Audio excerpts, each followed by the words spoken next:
Минск болған вакытта Сабантуйны матди булмаган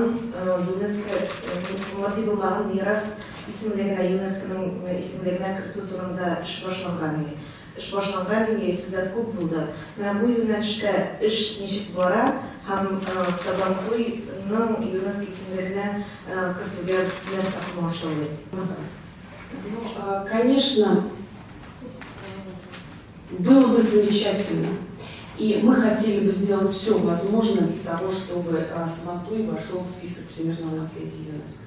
Но на сегодняшний день, к сожалению, нам не позволяет это сделать международное законодательство, международное правовое поле.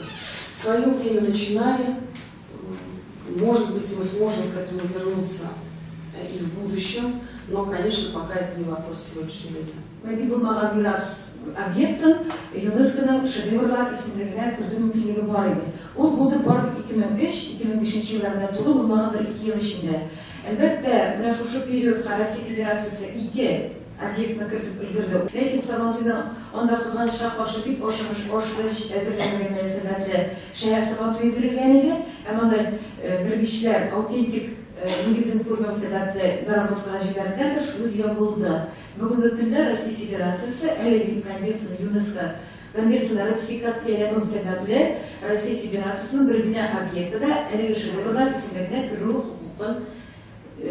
хукукы юк. Әлбәттә, бер кадәрне быел минем белүемчә түгел, билгеле, Тимур Шарипович исеменнән Минскка хат киткән иде, тагын шул Сабантуйга мөнәсәбәтле ратификацияләүнең кирәклеге турында ни дәрәҗәдә хәл ителер, бу мәсьәлә бу очракта Татарстан вәкаләтлегеннән тыш.